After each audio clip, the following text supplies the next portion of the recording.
Mahfouz Faris, au nom de l'organisation Al-Mazir Isefan au Maroc. Je tiens tout d'abord à saluer les frères Touareg ou Zawad au Niger, etc., dans leur lutte contre l'humiliation et l'injustice pour sauvegarder leur existence identitaire. Et je salue aussi nos frères en Algérie, Ghardaya, les Kabyles, qui luttent aussi contre l'humiliation. Au Maroc, je salue les détenus amazirs politiques, le Parti démocratique amazir qui fait encore l'objet de l'interdiction, les frères à Emeder et Assous qui militent pour la protection de leurs propriétés, aussi bien foncières que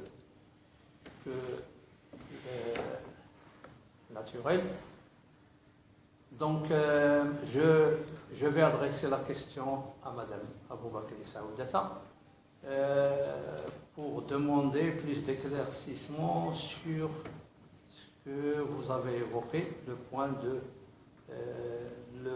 l'arbitrage et la résolution des conflits. Qu'est-ce que vous en pensez concernant la création d'un mécanisme ou quelque chose comme ça, ou qu'est-ce que vous proposez? Monsieur Al-Taïb, la question est ainsi. Qu'est-ce qui a fait pression sur les amis d'Azawad, de Menela, je crois, pour signer le dernier accord de paix?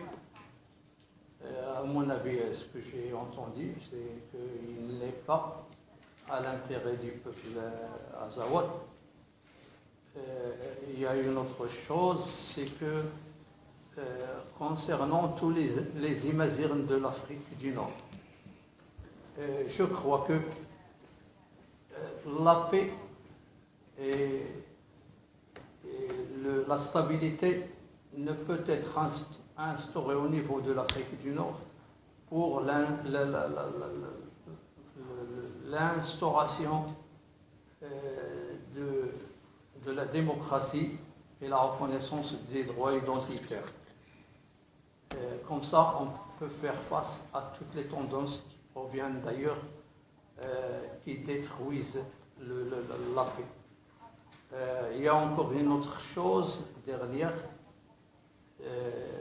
concernant M. Al-Taïb, c'est que nous, Imazirs, en Afrique du Nord, nous sommes majoritaires. Réellement, nous sommes majoritaires. Il n'y a personne qui peut le nier au niveau, sur le terrain. Laissons ce qui est politique, mais sur la réalité, nous sommes majoritaires.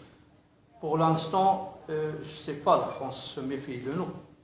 Est-ce qu'on peut conjuguer nos efforts pour se présenter en tant qu'interlocuteur, aussi bien avec la France et avec des autres puissances économiques, pour leur faire comprendre que nous ne sommes pas violents et nous sommes prêts à prendre la place entre tous les peuples du monde qui veulent la paix.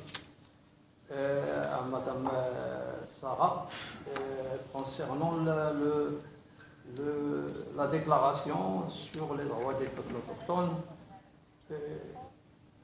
est-ce qu'on va s'arrêter là? Donc, combien de membres qui doivent la signer pour qu'elle soit contraignante? Est-ce qu'on aura besoin d'un protocole qui va l'appliquer, ou qu'est-ce que comment vous voyez les choses comme ça? Ou alors, ne serait-il pas une sorte de perte de temps d'élaborer des déclarations sans aucun poids sur le champ de l'application? Merci.